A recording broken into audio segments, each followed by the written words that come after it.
Assalamu alaikum wa rahmatullahi wa barakatuh. Alhamdulillah rabbil alamin. Wassalatu wassalamu ala ashrafil anbiya'i wal mursalin nabiyyina Muhammad sayyid sallallahu alayhi wa alihi wa sallam. Alhamdulillah rabbil alamin. Ya Rabbi dhukna bitawaka wa ahkimna bifadlika wa amma siyaka wa khshum fi dumratika wa habibika wa mustafwaka.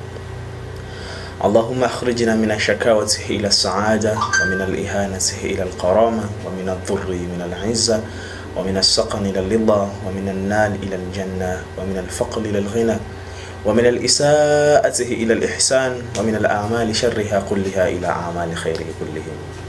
اللهم رزقنا القبل الموت توبة. اللهم رزقنا القبل الموت توبة وعند الموت شهادة وبعد الموت جنة ومنكا كبيرا. يا نعم المولى ويا نعم النصير. غفرانك ربنا وإليك المصير. ولا حول ولا قوة إلا بالله العلي العظيم.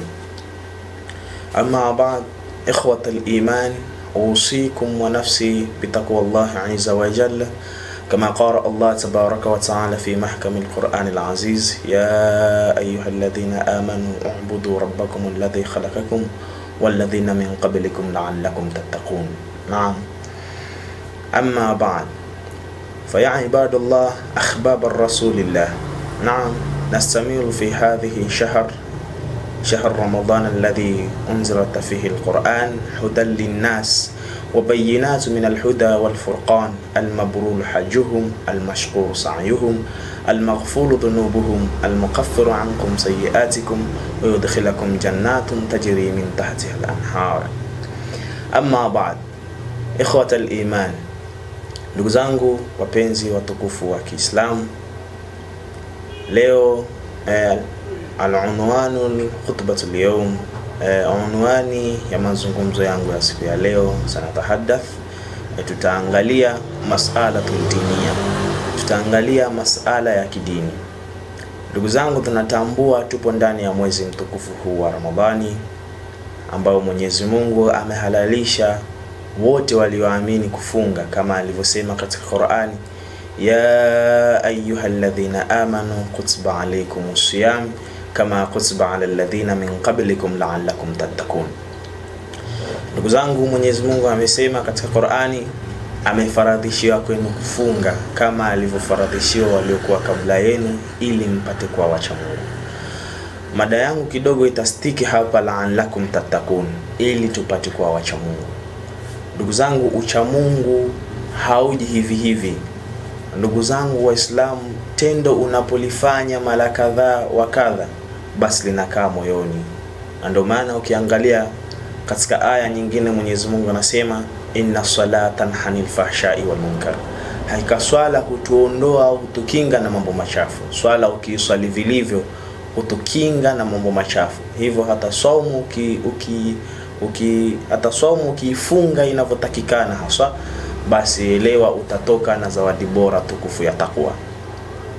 Takwa ni zawadi ambayo Mwenyezi Mungu ameileta kwetu ili tumche, na fadhila zinazopatikana ndani ya mwezi mtukufu wa Ramadhani ni tofauti na miezi mingine. Ramadhani ina daraja kubwa, na ndio maana akasema inna anzalnahu fi lailatul qadr. Hakika ameshusha Qur'ani katika usiku wa cheo. Kwa hiyo yatakikana tupambane, tuhakikishe sote tumeupata huo usiku wa cheo, kwa sababu daraja zilizopo katika usiku wa cheo ni kubwa. Ndugu zangu, katika lugha kuna kitu kinachoitwa muhimu na ahamu. Ahamu au muhimu ni neno lile lile, sema tu ahamu ni muhimu zaidi. Kuna kabiru na akbar. Kabiru ni kubwa, lakini akbar ni kubwa zaidi. Ndio maana Allah tunasema Allahu akbar, Mungu ni mkubwa zaidi.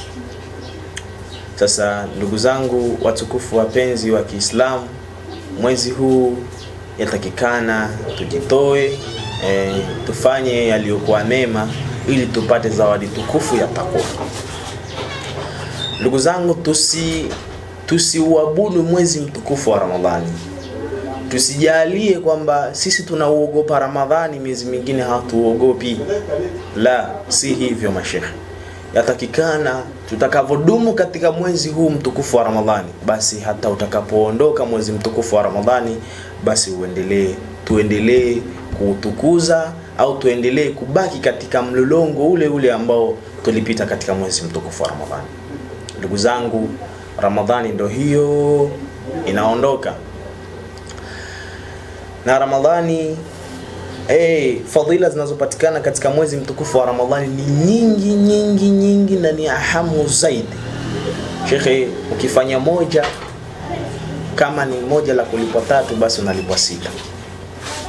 Sasa huoni kama mwezi wa Ramadhani ni ina fadhail nyingi? Sasa ndio huo mwezi unaondoka. Katika kisa baada ya Mtume Muhammad sallallahu alaihi wa alihi wasallam kufariki, Sayyidina Umar akasimama, alikuwa ni shujaa, akasimama akazungumza kwa ukali akisema, yeyote atakayezungumza Muhammad amekufa, basi kichwa chake ni halali yangu. Lakini sikiliza maneno matamu, maneno adhimu ya Sayyidina Abu Bakar ambayo yaliulainisha moyo wa Sayyidina Ali na kuufanya moyo ule ukawa tulivu, ukatulia. Ndugu zangu, Abu Bakar, Sayyidina Abu Bakar radhiyallahu anhu akamwambia Sayyidina Ali, akamwambia Sayyidina Umar, ewe Umar, kama tulikuwa tunamwabudu Allah tabaraka wa taala, kama mlikuwa mnamwabudu Rasulullah au mlikuwa mnamwabudu Mtume Muhammad, basi mtume amekufa. Kwa hiyo Mungu wenu amekufa. Lakini kama mlikuwa mnamwabudu Allah hai la yamut, kama tulikuwa tunamwabudu Allah yupo hai, hafi. Sasa haina haja ya kusema eti atakayesema Muhammad, kwa sababu Mwenyezi Mungu anasema kullu nafsin dhaikatul maut, kila nafsi lazima ionje uchungu wa mauti. Kullu man alaiha fan wa yabqa wajhu rabbika bil jalali wal ikram, kila kimoja kitaondoshwa, itabaki nuru ya Mola wako. Sasa ni namna gani utaondoka kwenda kwa huyo Mungu wako? Umejipanga vipi kwenda kuwa mas'ul mbele ya Mungu wako? Kwa sababu sote tunatambua kullukum ra'i wa kullukum mas'ul an riyatihi, kila mmoja ni mchunga na kila mmoja ataulizwa juu ya kile alichokichunga. Sasa wewe, cha kwanza maulama wakakaa wakasema, mchunga anatakiwa kwanza aichunge nafsi yake. Nafsi yake ndio kitu cha kwanza kabisa anatakiwa ukichunge. Ukishaichunga nafsi yako, ndio unaweza ukachunga nafsi za wengine. Ndio maana Mtume Muhammad sallallahu alayhi wa alihi wasallam akasema, idha aradta an tadhkura uyuba ghairik fadhkur uyuba nafsik, unapotaka kutaja aibu ya mwenzio, basi kumbuka kwanza ya kwako. Yani kabla ya kusema fulani ni kadha kadha kadha kadha kadha, hemu angalia, je, mimi niko perfect? Angalia, je, mimi sina makosa? Je, mimi niko sawa? Haiwezekani wewe ni mzinifu, mimi mathalan ninadanganya, ukaja ukaniambia Shafi unadanganya 1 2 3, hali ya kuwa wewe ni mzinifu. Kwanza anza kuchunga minahaja ya tabia zako, anza kuchunga malhala ya tabia zako, kisha ndo uje umchunge mwenzio. Kwa hiyo ndugu zangu Waislamu, Sayyidina Abu Bakar akamsihi na kumwambia maneno matamu Sayyidina Umar. Basi Umar akadondosha upanga na akatulia. Hivyo ndugu zangu, na mimi napata fursa hiyo ya kuzungumza maneno haya. Yeyote aliyekuwa akitambua au yeyote aliyekuwa akifahamu kwamba au yeyote aliyekuwa akiamini kwamba Ramadhani ndiye Mungu, kwa sababu 90% watu wanaiogopa Ramadhani kuliko kumwogopa Allah, mimi niseme Ramadhani ndio hiyo inaondoka. Kwa hiyo Mungu wenu ndio anaondoka. Lakini kama kuna mtu alikuwa anaamini Mwenyezi Mungu yupo, basi atambue kwamba Mungu yupo hai la yamut, na anaona kile ambacho unakifanya. Kwa hiyo yatakikana tudumu katika ile misingi ambayo tulikuwa nayo Ramadhani, basi tuidumu nayo mpaka siku zote hizo. Tunaamini sasa hivi shetani ameshafunga minyororo, yupo huko. Kwa hiyo huwezi ukafanya dhambi ukasingizia shetani. Na ndio maana maulama wakakaa wakazigawanya nafsi, wakasema mwanadamu ana nafsi tatu. Akasema nafsi ya kwanza ni nafsi amaratu bisu, nafsi ambayo inakuamurisha wewe katika maasi, nafsi ambayo inakuamurisha wewe katika maovu. Yani unawaza, yani sio shetani, unawaza ngoja niende labda nikafanye kitu mathalan, ngoja ni muasi Mungu mathalan. Ile ni nafsi ambayo ni nafsi mbaya sana, amaratu bisu, ambayo inatakikana ujitahidi kutoka katika nafsi hiyo. Nafsi ya pili akazungumza akasema nafsi lawama, nafsi yenye yani wewe nafsi yako muda wote ni kulalamika, upewe kidogo upewe kingi, wewe ni kulalamika.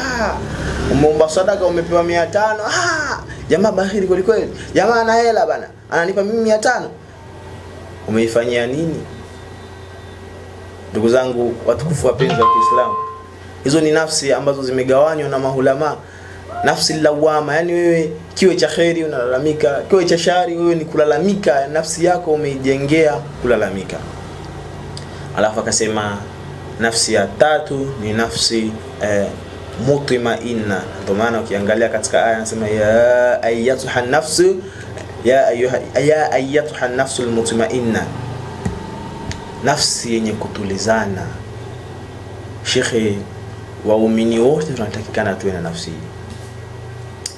Waumini wote yatakikana tuwe na nafsi kama hii, nafsi ambayo imetulia. Wewe muda wa swala ukifika, unaenda zako msikitini, unachukua udhu, unaswali. Chocho kikubwa kidogo unashukuru, kwa sababu ndio riziki maksur. Kila mwanadamu ana riziki maksur aliyokadiriwa, riziki aliyokadiriwa na Mwenyezi Mungu. Kwa hiyo adui wako wewe sio adui wa Mungu. Unayemchukia wewe, Mungu hamchukii.